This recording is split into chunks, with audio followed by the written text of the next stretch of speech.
Ave María Purísima para todos ustedes. Mi nombre es Pablo y esto es Crónicas Folclóricas.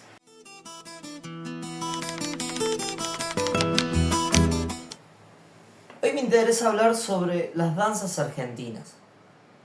Como ya sabemos que las danzas argentinas son un montón, es importante poder clasificarlas para poder estudiarlas. Desde el lado donde estamos nosotros, que interpretamos danzas folclóricas, es interesante saber qué es folclórico, qué es tradicional, qué es popular, qué es nativo y qué es vigente. No quiero entrar dentro de lo que es clasificación en sí, porque es un tema bastante extenso, es complicado y hay clasificación según diferentes tipos de autores. Por lo tanto, las clasificaciones de las que vamos a hablar van a ser de escasa documentación, de abundante documentación, si son danzas tradicionales, si son danzas nativas, si son danzas históricas o si son vigentes. Cuando hablamos de danzas argentinas, estamos hablando de cientos de danzas que justamente se han practicado de forma espontánea, popular, académica dentro del territorio argentino. Que podría inclusive quedarme corto, pero podría decir que son más de 100 danzas que se han bailado en nuestro territorio. Actualmente tenemos como danzas vigentes el cuarteto, la cumbia, cumbia santafesina, cumbia recaté, cumbia villera. Pero mejor empecemos por danzas tradicionales. Para definir lo que es una danza tradicional tenemos que ir a lo que significa tradición. Tradición básicamente es algo que va pasando de generación en generación.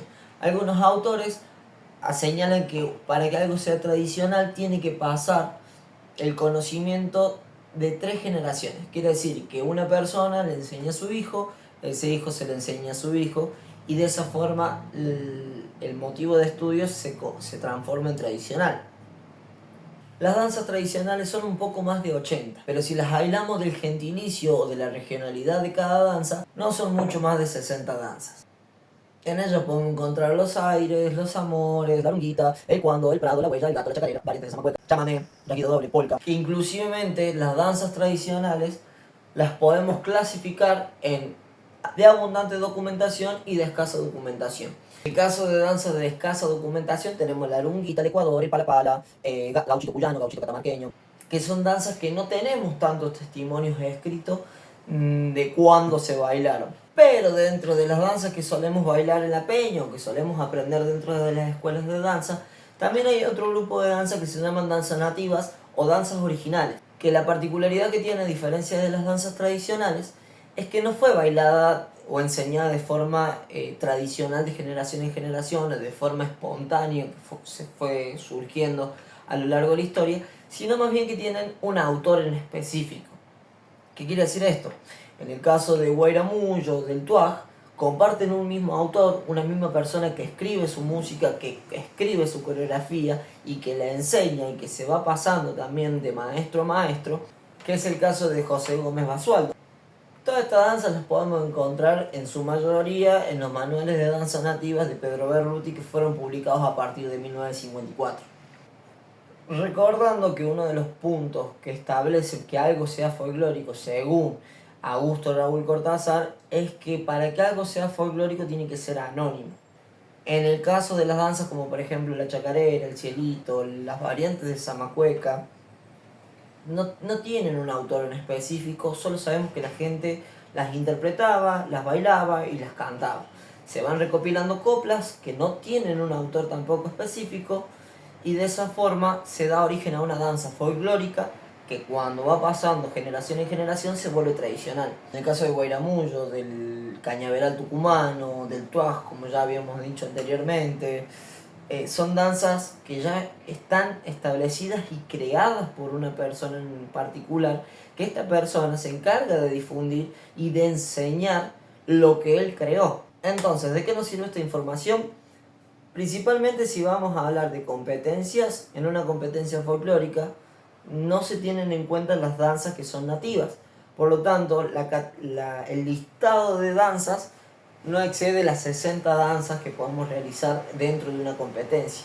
Y también es importante entender qué es lo que estamos haciendo, qué es lo que estamos bailando y por qué lo estamos haciendo. Entender que una chacarera, que un gato, el prado, que una huella, tiene que tener un carácter también que se note la improvisación. No me refiero a improvisaciones académicas o de técnicas de danza, sino el poder interpretar una danza libremente a como uno lo siente, como a uno le gustaría experimentar la danza, respetando parámetros históricos y populares. En el caso de las danzas nativas se respeta la coreografía que el autor determinó para una música en específico. Es interesante también pensar el caso del pericón, que hoy en día el pericón, cuando uno se lo imagina la dama con el pañuelo triangular celeste y el caballero con el pañuelo triangular blanco. Esto fue algo impuesto por el circo de los hermanos Podestá a comienzos del siglo XX, donde realizaban la figura del pabellón nacional en una etapa sumamente nacionalista, en donde estábamos reforzando la idea de nuestro país. Por la cantidad de inmigrantes que teníamos, había que reforzar el sentirse argentino. Pero el pericón antiguo no tenía esta condición de que la dama bailase con el pañuelo celeste y el caballero baile con el pañuelo blanco. No había una estructura de pabellón como tal. No hay mucho más para acotar. Si les gustaría tener más información sobre alguna danza, sobre alguna clasificación en específico, si quieren que indague un poco más en algún tema, háganmelo saber en comentarios, denle me gusta al video, compártanlo con alguna persona que consideren que le pueda llegar a servir o que le gustaría saber de esta información. Y nos vemos en el próximo video. Un pájaro remonta sus